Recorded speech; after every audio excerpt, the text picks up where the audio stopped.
Mark Zuckerberg has been on a hiring spree and he's been offering $100 million signing bonuses and packages. This, what you can see on my screen right now, is Meta's leaked super intelligence team. A guy who got 250 million to basically leave his startup and come and work with Meta for 4 years. So the amount of money being thrown around is immense. Like, it's more than footballers, it's more than NFL players. After the super intelligence team are Chinese citizens, not just Chinese-born Americans, but Chinese citizens. So he's pulled half of the team from China. So this has led a few people to, I think fairly, to wonder what's going to happen after their contracts are up.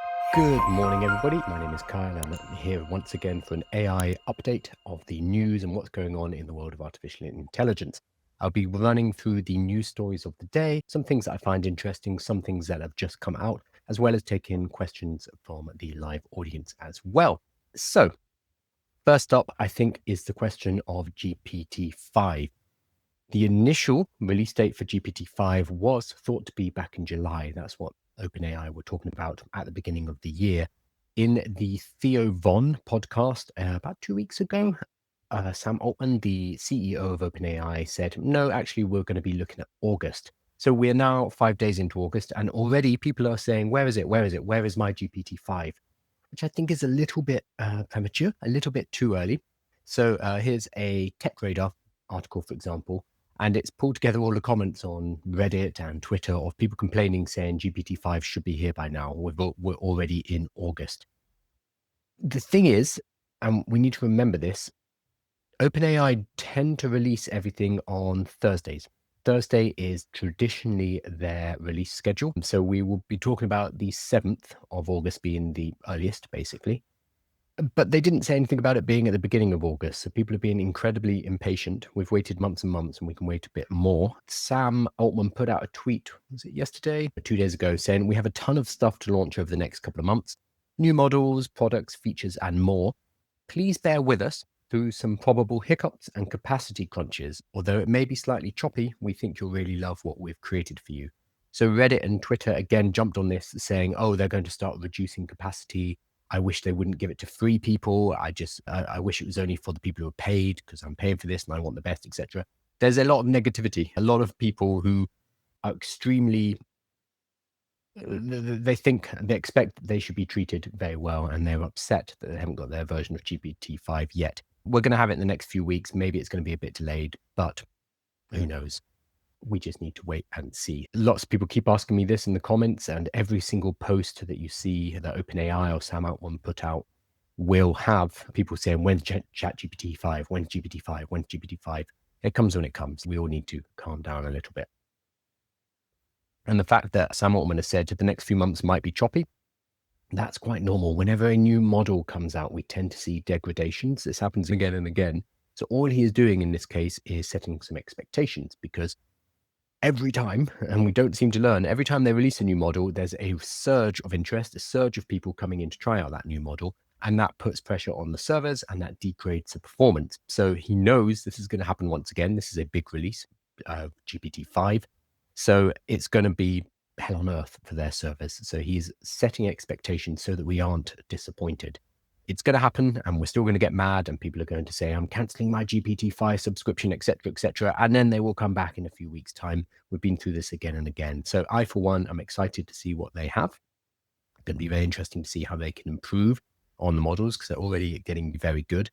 It'd be interesting to see how they can improve in a way that most lay people, so not physicists, not mathematicians, not engineers, how lay people will be able to use this model and think, yeah, this is really good. I want to see how they pull that off, because I'm not convinced that they'll be able to do. I think maybe we'll get this model in our hands and think it's good, but it's not that much better than the previous models, because increasingly the amount they can improve it, and for it to be perceptibly improved, is going to be closing in. That's more to do with our human capacity rather than the AI's capacity. But I still think, as a marketing point of view, that is important, because less and less will it be able to impress us, because we already have such impressive models. Leon in Goldie has asked a question which exactly pertains to this. Why would you need GPT-5? I reckon this is the right question. So yeah, 100%. The models we have right now are really good. really good. And if you know how to use them well, you can get amazing performances. Yes, we can absolutely get marginal improvements in a lot of areas, especially the more advanced areas like engineering, like coding, like mathematics, like sciences, etc. For most users, 99% of people out there, they're not using them for these more advanced purposes, and they're just using it in the day-to-day to help them brainstorm, to help them come up with ideas, to help them organize their thoughts. And already the models we have, especially something like O3 or Claude's Opus 4, are very good at these. So the question is, how will it be much better? I don't know, and we'll find out in the next few days. What will happen though, and this always happens, is the prior models, so 4.0 and O3, they will become cheaper.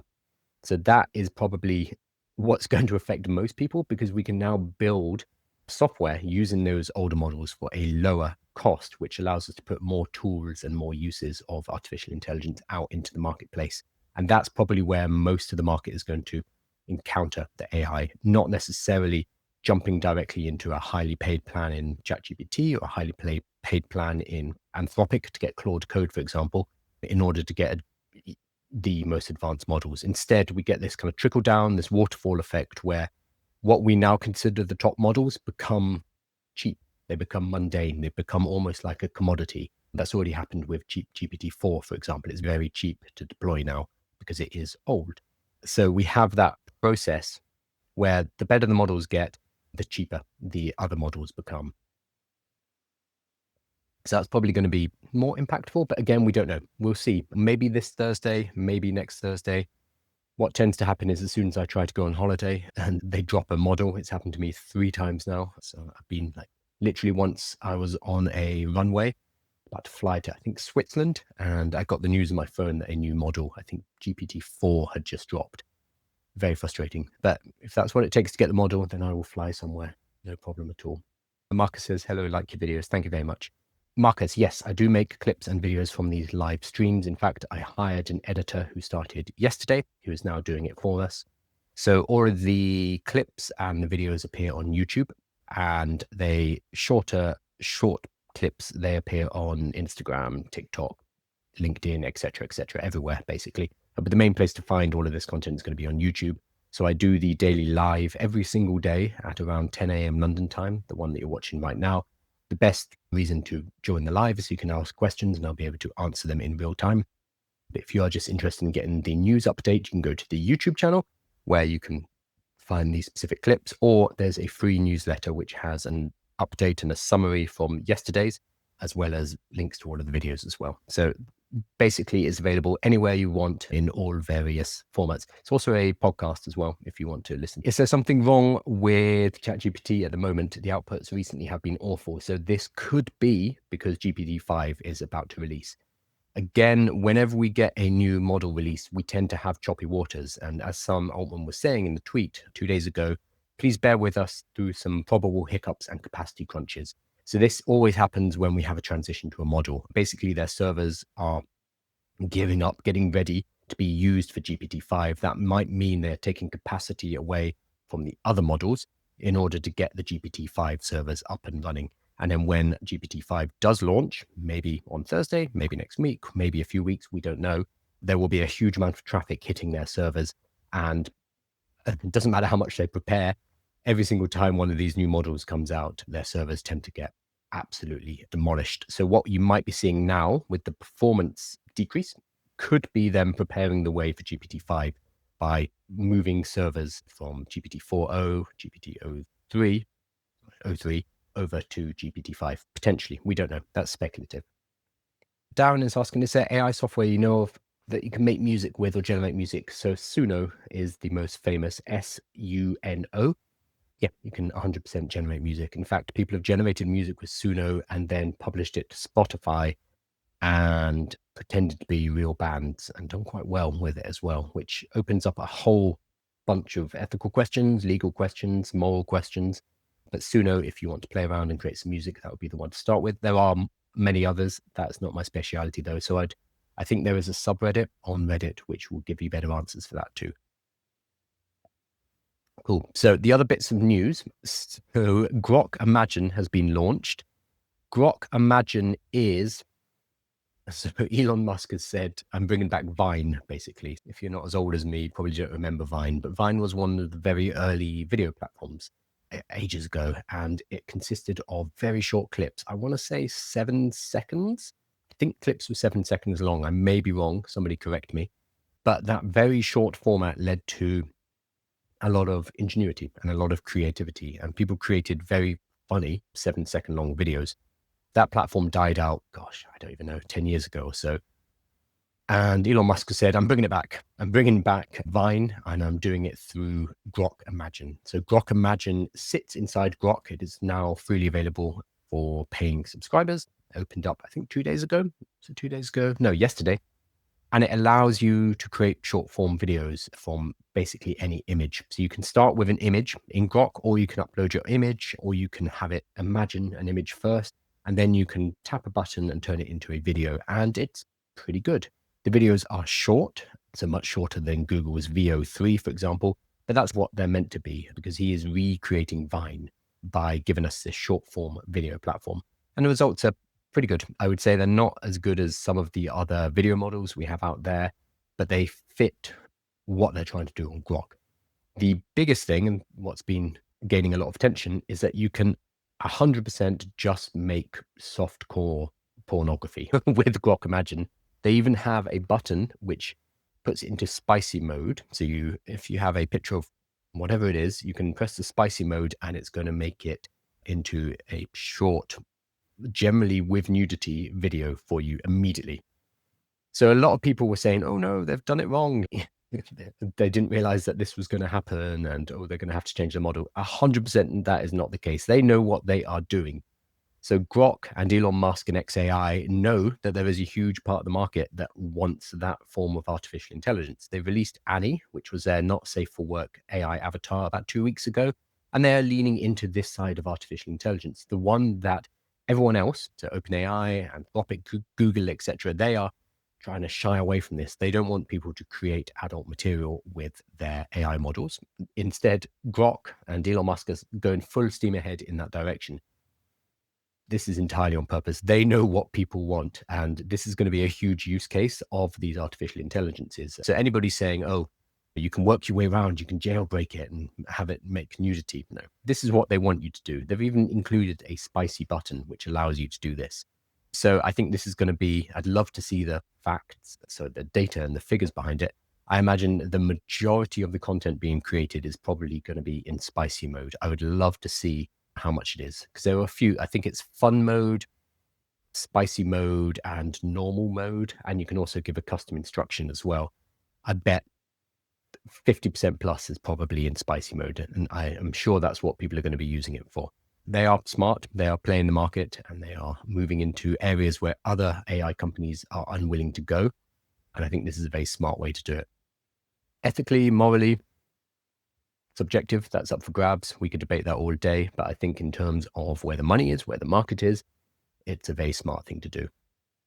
Why do you think they make Grok rational instead of just spamming X viewpoints? In its system instructions, it actually had a line of a line of instructions, which was do not parrot the views you find on Twitter or on X as your own. So they had a piece of instruction specifically for that, so that it wouldn't find a tweet and then represent that as its own opinion. They actually took that line away. So that line disappeared. Then we had the week where it started to call itself Mecha Hitler, because it was just pulling information from tweets that how people had talked about Grok, and it was using that to represent itself. That's now been re-added back in, to the best of my knowledge. I haven't checked myself, but I read something saying it's been added back in, and that's how they fixed the whole Mecha Hitler problem. So I think the reason why it doesn't just represent the opinions of X is for these reasons, is because it's too easy to basically override and give it views that it had to make it have opinions, any opinion you want to, using X by just tweeting about this is what Grok thinks of itself, and then it will pick up those tweets and it will parrot them back as fact. That's too risky even for the XAI team, even for the Grok team. So they've pulled back on that. So they've made it a lot more staid, a lot more boring, like the other models. Because I think the heat of the Mecha Hitler and the anti-Semitic rants that went on, that was too much heat even for that team. This team and Elon Musk, they thrive on controversy, but I think that pushed away from what they were trying to do, which was show, hey, we've actually got quite a smart model. And they released Grok 4 a few days after the Mecha Hitler event as well. And then the rest of these product releases, I think people focusing too much on the hatred it was spewing was actually hurting their narrative. They wanted to push themselves as a new competitor, a new frontier model. So I think that's why they pushed back down on that and didn't allow it to represent any opinion, because that's too risky even for them. I would say that's probably why. I don't know if it's rational per se. I think it's just, it has guardrails in place to make sure it doesn't go too off the rails, like it did that one particular week. That was a very interesting week where all the news was basically about XAI, which is what they wanted. They wanted to control the media cycle. Another tweet from Sam Altman. He's been busy. This tweet was, I think, on the 2nd, so it was over the weekend. And he said something very interesting. He said, we're entering the fast fashion era of SaaS very soon. So SaaS is software as a service. I'm trying to think of an example. Something like Typeform. Typeform is a form software where you can build forms, you can publish the forms, customers or audience members or whatever can fill out your forms and you get the result. The form is quite expensive for what it does, which is incredibly basic. So Typeform costs, I'm going to check this price. Yeah, it's not even saying the price. It's hiding the price. I remember it being bizarrely expensive. Okay, they've got the price all the way at the bottom. It's an incredibly basic piece of software. It starts at £20 a month, so $25 a month. And that's if I pay yearly. So if I pay monthly, it is about $30 per month for what is basically a form. Incredibly expensive for what it is. It's useful. Yeah, it can help your business. Obviously, you can make more money using it, etc. But it's still a lot of money. And this only includes 100 responses a month. Terrible. This is a really bad value deal. So with artificial intelligence, with vibe coding, I could create my own type form in, I don't know, 2 hours, maybe. Especially if I was doing it for internal usage, if I wasn't trying to sell forms to people, but instead just building a form software for myself, I can maybe build it in an hour, probably less. And then I no longer need to pay Typeform $30 a month. Great. And a lot of businesses will be looking at this, especially smaller businesses, solopreneurs, and startups, because it's a good way to keep down prices. What this means is, Sam Altman is saying, we're entering the fast fashion era of SaaS. Previously, a company like Typeform, let's see how many employees Typeform has. Typeform has apparently a remote company, over 250 people, apparently, which is too many people for, again, a very simple form. There's another famous example. I've forgotten what it was. Totally forgotten. There's DocuSign. So DocuSign is, again, a basic piece of software. It just allows you to send a document for somebody to sign it, and then that document comes back to you. Yes, there's additional security, etc., but DocuSign has nearly 7,000 employees to basically have a document signing solution. An absolutely mad number of employees. And DocuSign, let's see what their revenue is. Probably quite high because they'll do B2B. 2.5 billion almost, apparently. So they're making a lot of money. They have a large team, but the actual base product itself is incredibly basic. It's not very difficult, and it's something that can now be created internally using vibe coding, at least a basic version of it, very quickly. And that's going to become easier and easier as the tool has become more sophisticated. So the fast fashion era of SaaS means fast fashion is started with Zara, interestingly, but now it's associated with brands like Boohoo, Shine, or Shane. I'm not sure how you pronounce it. Gosh, I'm totally blanking out on them because I do not buy them. Boohoo is probably the best example, where so styles are set on the Milan fashion show, the Paris fashion show, etc. These fast fashion companies can see what's happening on these catwalks. They can understand where the fashion is going in the next few months. They can instruct their factories, which tend to be over in South Asia and Southeast Asia, to produce at huge quantities items of clothing which are going to match these new fashions. And it's done cheap, it's done fast, it's brought to market incredibly quickly. This is Zara who actually pioneered the idea of fast fashion, but they have since then they've been overtaken by Shine, Boohoo, many other companies. But it means lots of people are buying clothing, they're buying fashion to wear once or twice and then never wear it again because they're moving on to the next thing. And it's fast. And generally means the quality is also not quite as high as well. But Sam Altman is saying that we're going to be doing the same thing with software as a service. We're going to be doing the same thing with software as a whole. We won't necessarily need an Adobe subscription. We don't need to sign up to DocuSign. We don't need a Typeform subscription because we can probably buy much cheaper versions coming from Vibe Code Studios, or we can even build them ourselves in-house. So it means we are much more likely to discard these pieces of software, which is very difficult to do when you have something like Salesforce. So Salesforce, anyone who's used Salesforce who's on the live will know it's a big, heavy, not very good piece of software that has just been around for so long that it is embedded and it is entwined in so many systems.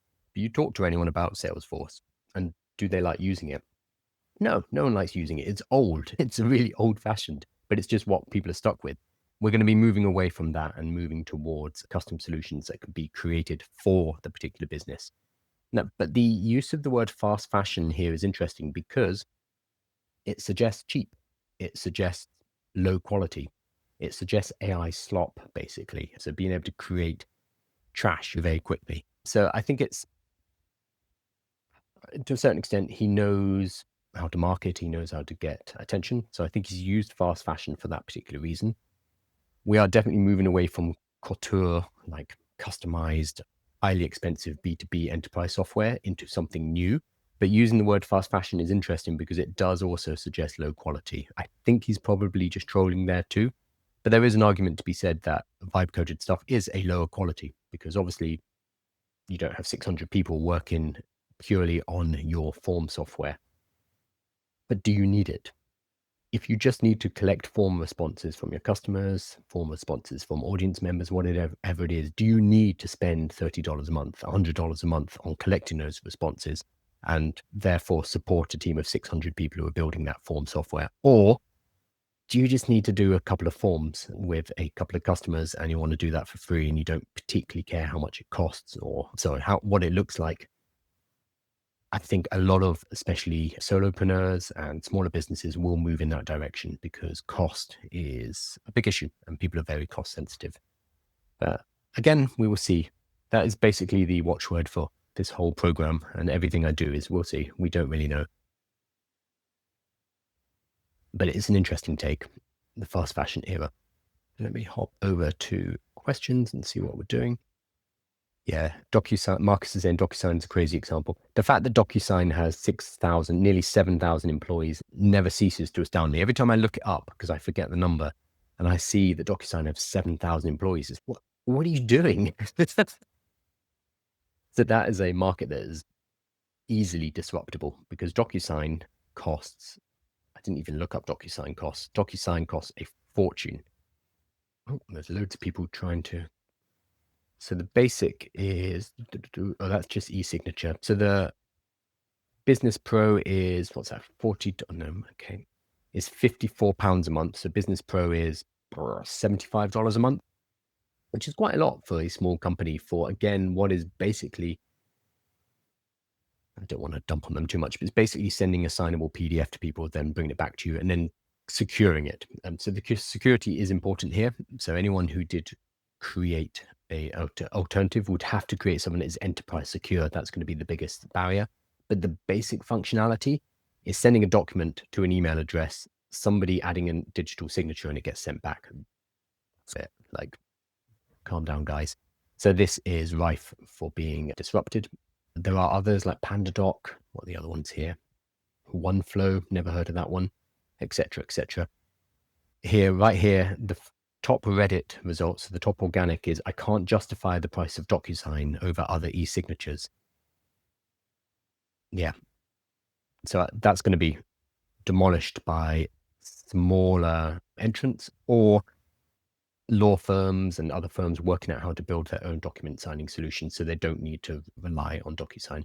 But again, we can never discount apathy and laziness. If a company has been using Salesforce or DocuSign or whatever it is for the last 10 years, the switching cost of moving over to another system is huge. So a lot of these companies will just continue based off the back of this because it is just so hard to migrate out of something else. So even if there is something that is 1/100th of the cost, the risk and the pain and the cost of doing that transfer is going to keep people locked in, at least for now. But for newer companies, more agile companies, solopreneurs, smaller teams, which increasingly we're going to be seeing because of artificial intelligence, they're going to be using much more lightweight solutions or building their own solutions using vibe coding. High, low quality, fast SaaS. I believe there'll be custom software solutions for a lot of companies. This is Jack saying, yeah. So I think there's a big gap in the market basically to go into companies and say, hey, do you want us to build a custom suite of tools for these specific use cases? That is like all of AI consulting, all of AI automation. It starts with knowing the industry. So this actually leads beautifully into my next point, which was, so this is Jared Friedman, who, what does he do? He's Y Combinator. I don't know his actual role. Entrepreneur, that's unhelpful. Founder, techno-optimist, college dropout partner. Okay, he's a partner at Y Combinator. So Y Combinator is probably the most prestigious, well-known accelerator. So they bring in small companies, small teams who have promising ideas. They help them to build out those ideas into generally software products, pretty much always software products. It's Silicon Valley based. And then they will help them with funding. And in exchange, they'll take a percentage of that company. And every single year, there's a cohort that comes through, maybe two. Somebody probably knows better than me, but a batch will go through Y Combinator, and then everyone's watching these companies to see what they can do. So Jared Friedman, who is a partner at Y Combinator, has said, if you're building an AI agent to automate some job, like a payroll specialist, for example, the hardcore move is just to go and get that job and do it for a while. We call this going undercover, and we're seeing more of the top founders do it. It's the best way to learn what to build. So it is hilarious that getting a job is called going undercover. And I wonder how many wannabe entrepreneurs are going to be talking about using this language in the future. Yeah, no, I'm just going undercover, working in a fast food shop for now, but you watch. But I thought this was a very interesting idea because it's true. So if you want to automate something, you need to know what the business needs. So too many AI automation experts, AI consultants, etc., are just going into companies and saying, let's do some AI. And unfortunately, too many leaders, so CEOs, CTOs, etc., are also doing this. So I go into companies and I'll talk to leaders, CEOs, and they'll be like, we want to do AI. You need to work out what you want to do with AI. It's a bit like saying, we want to do internet. Can you do web for us? It doesn't make any sense because AI is so broad. It's a general purpose technology. It's a platform upon which we can build stuff. So just saying we're going to do AI means nothing. Instead, what we need to do is come at it from a business point of view. We need to see what actual business problems they have and what business problems AI can help to resolve. So let's say we go into a company and they spend hundreds of hours a week on customer service. And 80% of those customer service responses are actually pretty basic stuff. It's the same 4 or 5 questions coming up again and again. This is the kind of thing that is very easy to automate because it has very set of instructions, a set of steps that we can take. So as an AI consultant or an AI automator, the main thing we're doing is going in and helping companies to realize where these opportunities lie and then helping them to solve it, maybe using artificial intelligence, maybe not. Sometimes you do not need artificial intelligence, and adding it just adds complexity because it adds a stochastic, a random element into the workflow.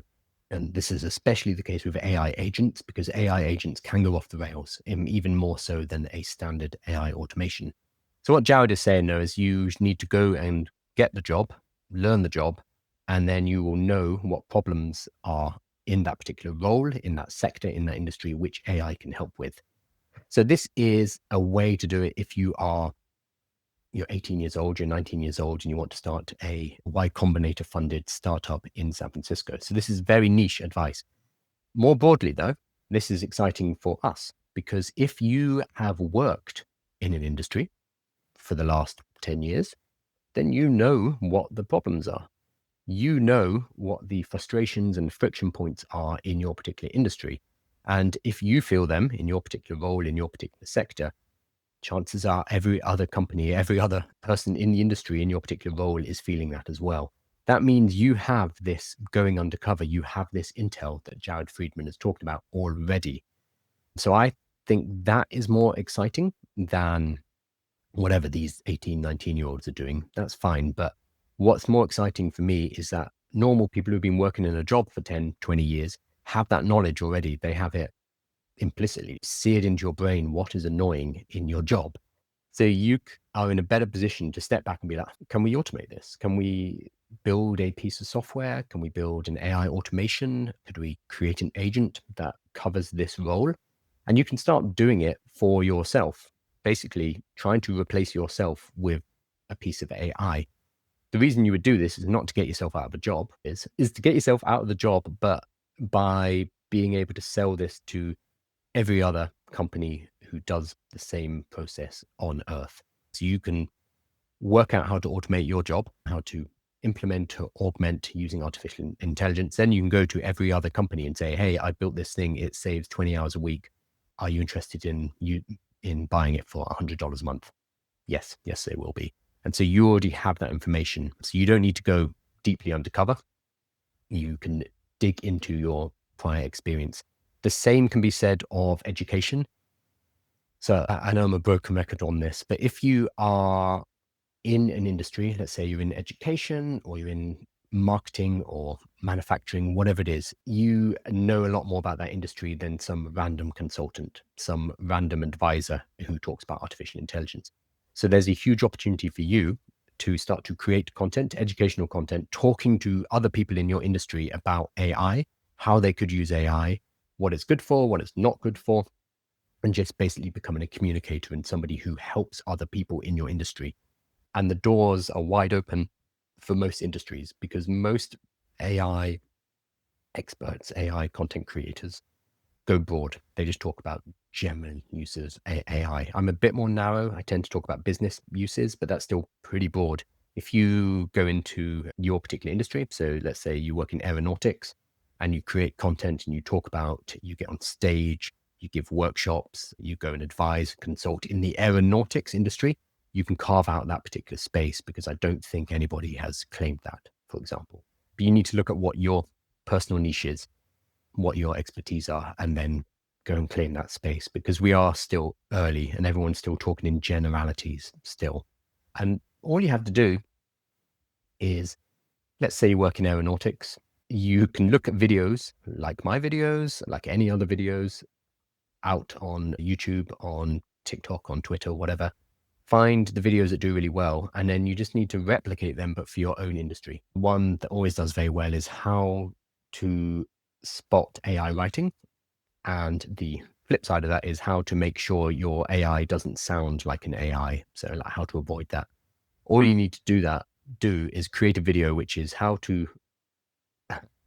as an aeronautics engineer or whatever, you can stop your AI sounding AI. And so you create that same piece of content, but specific for your particular industry.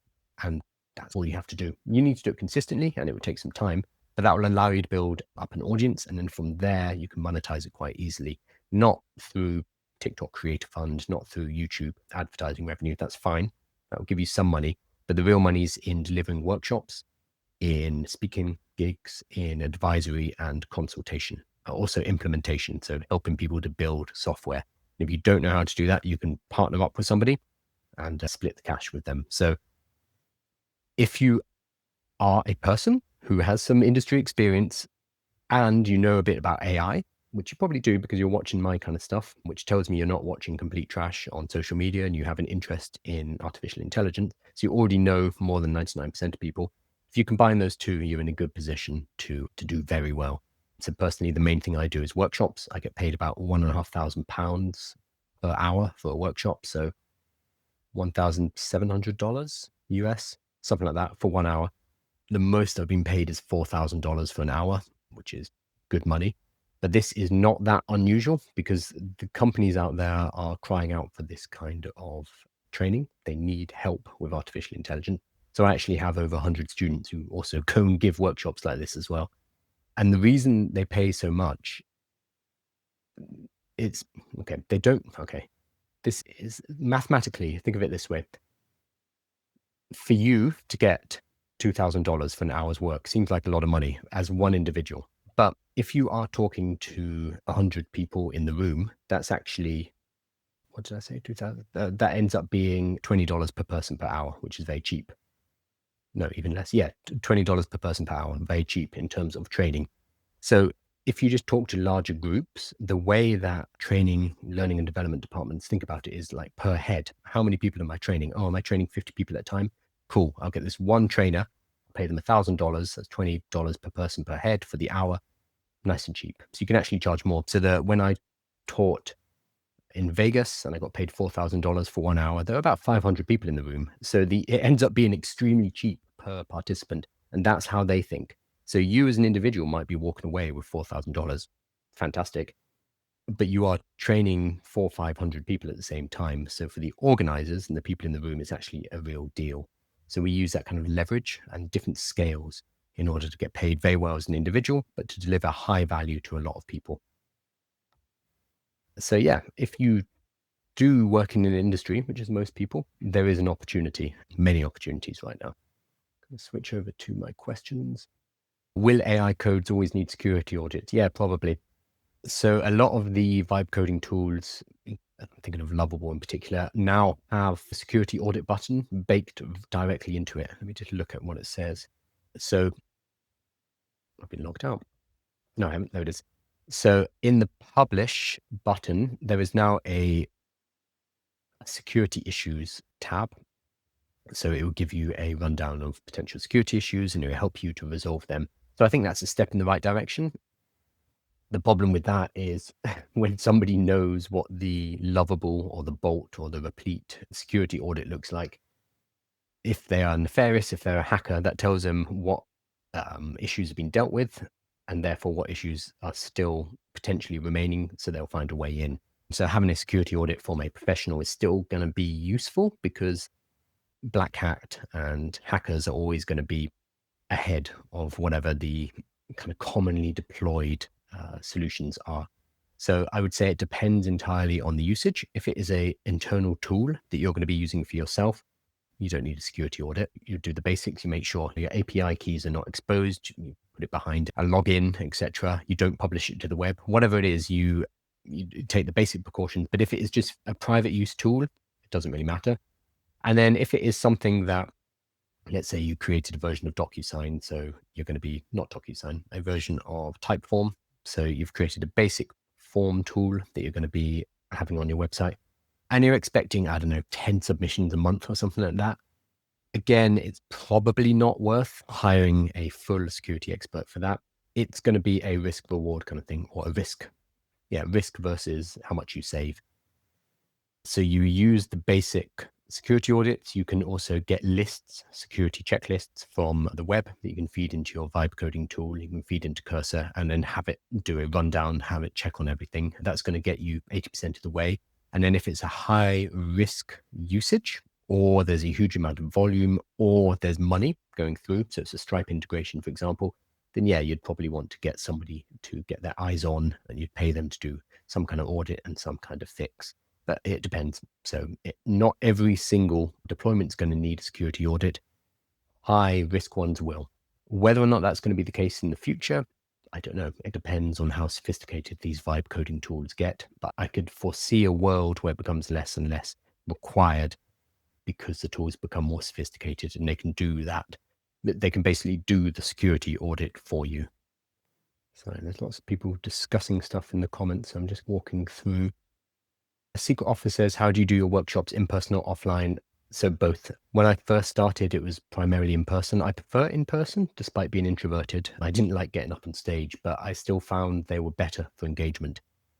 Giving online ones is a bit weird because you can't see how engaged people are.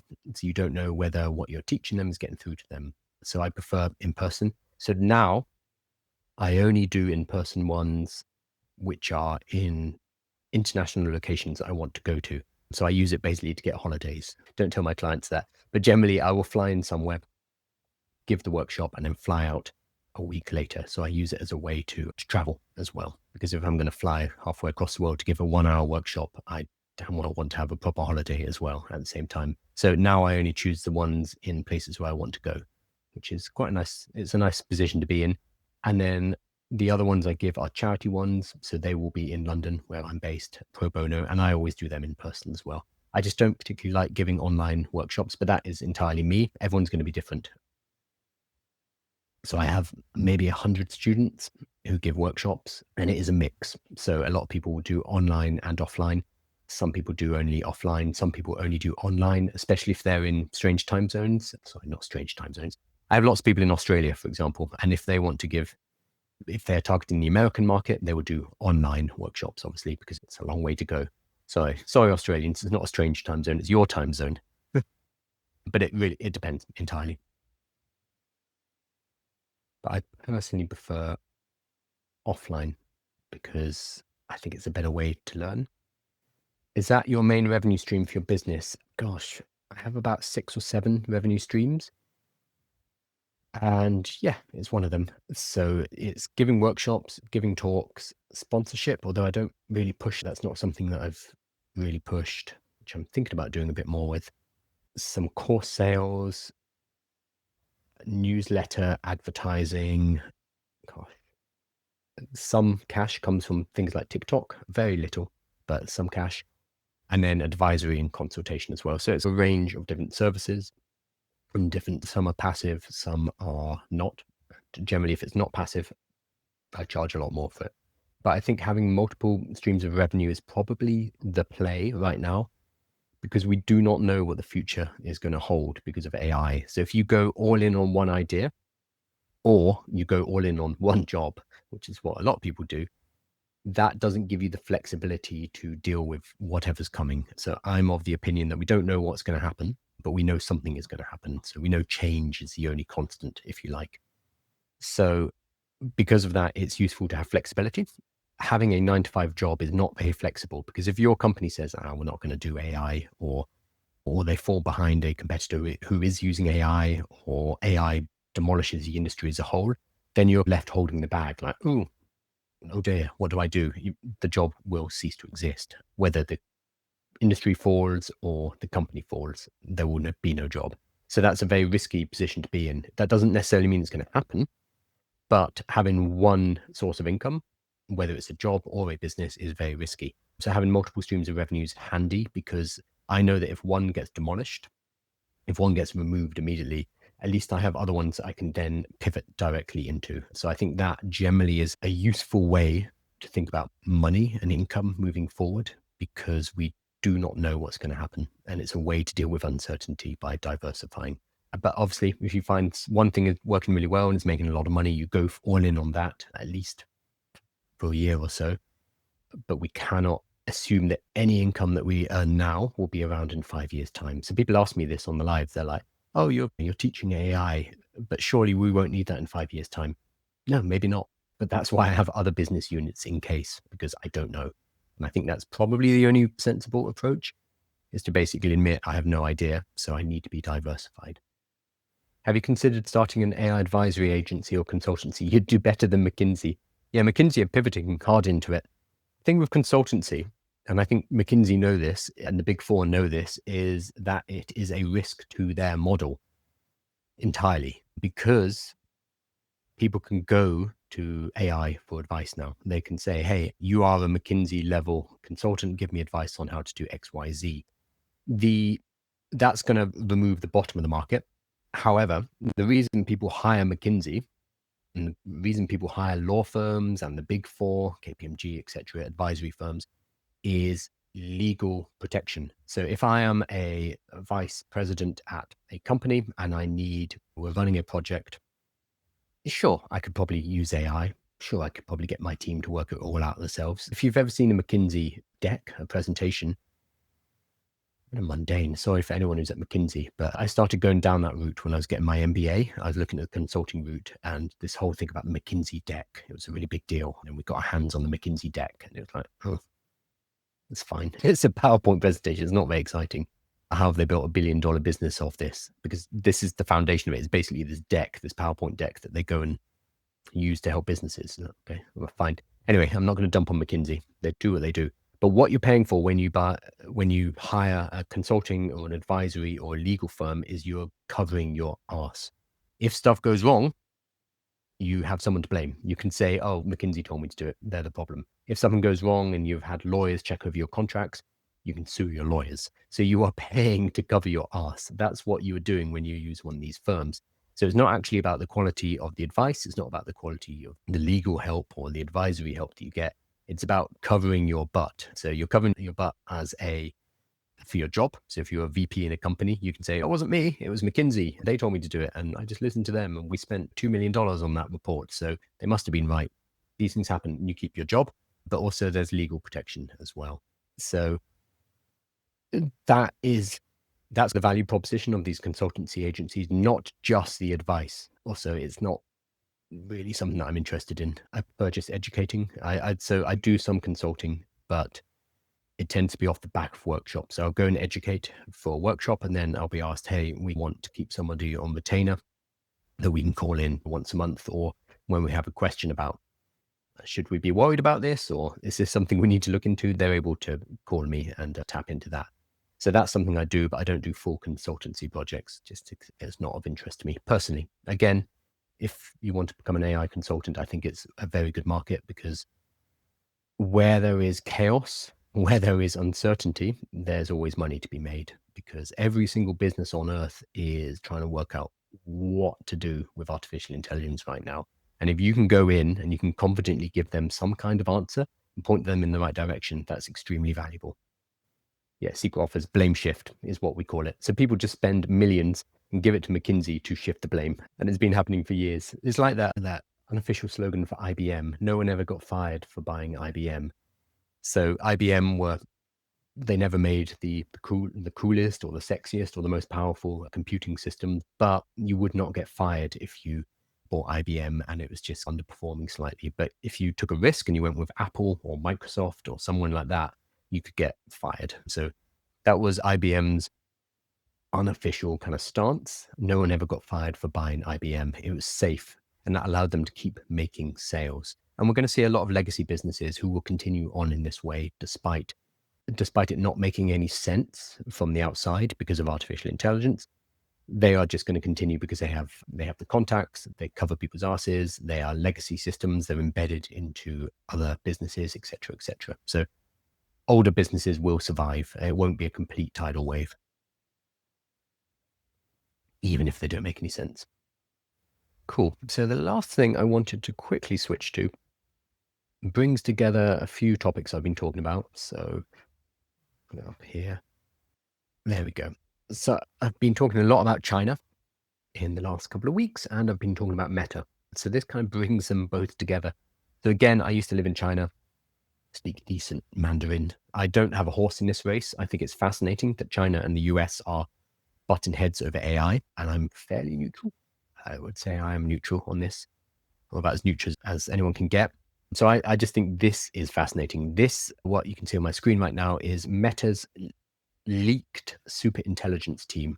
So over the last month or so, Mark Zuckerberg has been on a hiring spree and he's been offering $100 million signing bonuses and packages. I think the highest was it 250 million to, I've forgotten his name. Let me see if I can find it on this list.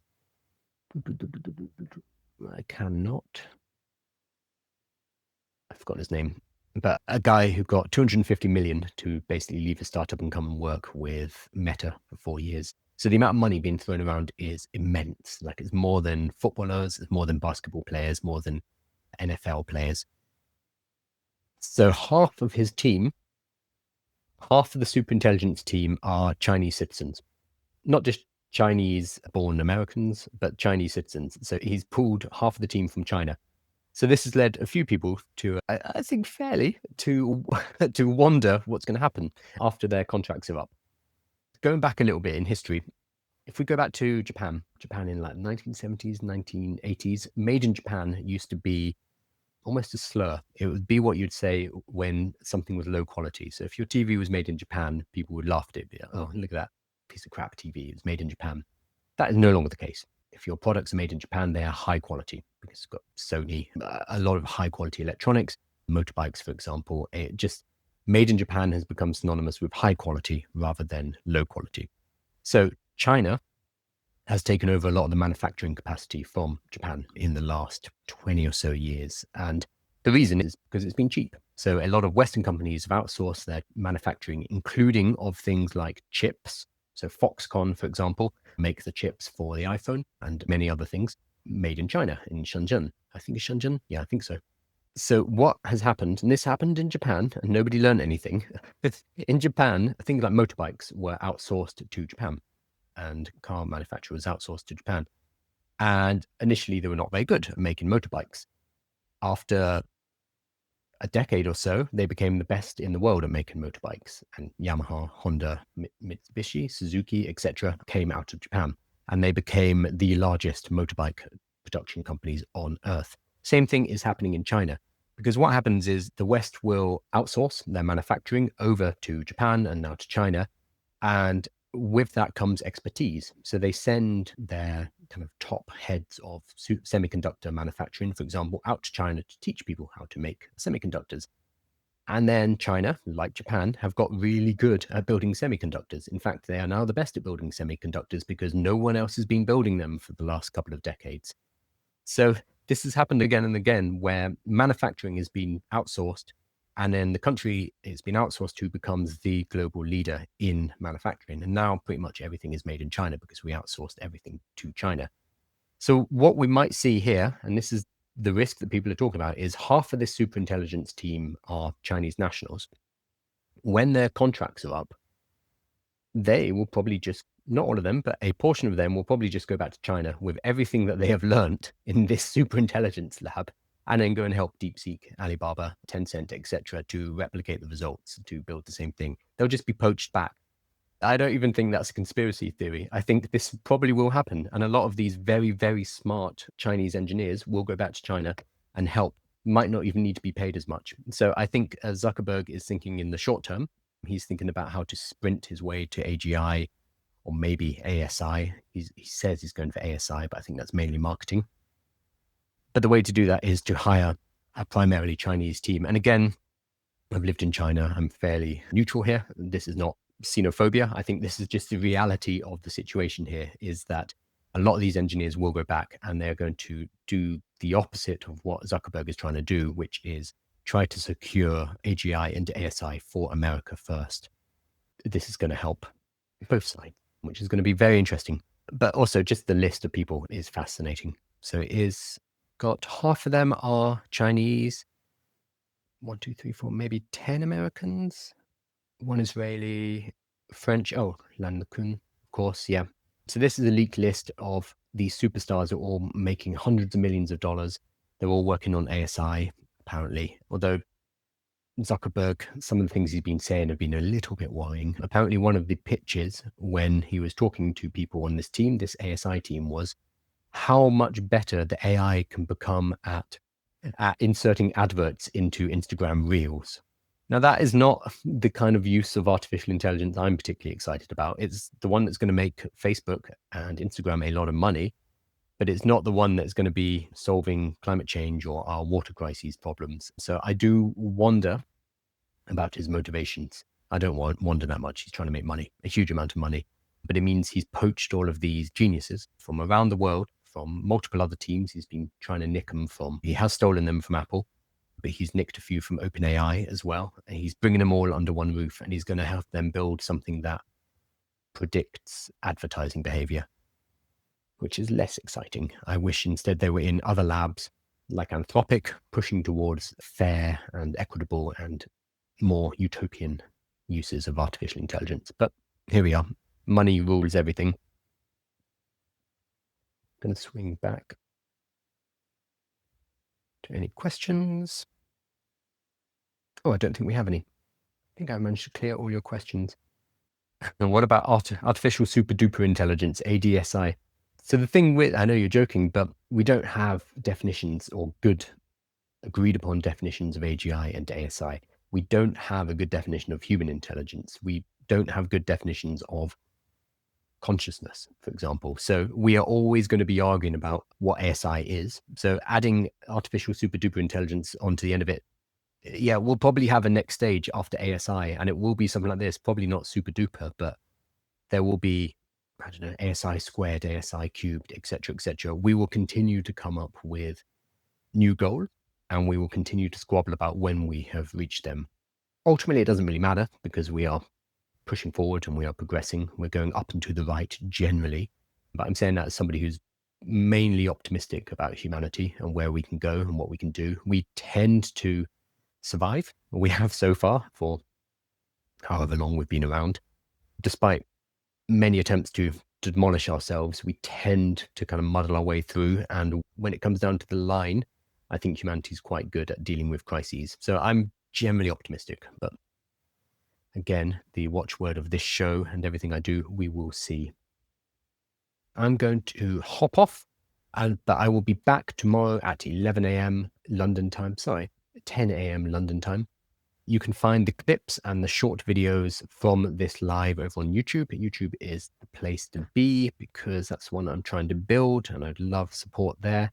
I'm going to give you my live subscriber update as I do every day. I now have 2,747 subscribers. So it's not bad. We're getting 10 a day, roughly, but it's very slow compared to TikTok and Instagram and the other social media channels. So any support would be incredibly helpful. So over there, you'll be able to find the individual segments. So for example, I've just talked about the artificial superintelligence lab that Zuckerberg has built. So if you want to find just that information, it will be its own video. And there's also a newsletter which comes out every single day, every morning, which has a written summary of what's been discussed, including your questions. So the questions will be flagged up in the text, as well as links into the full video if you want to watch and get more detail. So that is free and available in the link in my bio or below this video, wherever you're watching this right now. Cool. Thank you again, everybody, and I will see you tomorrow.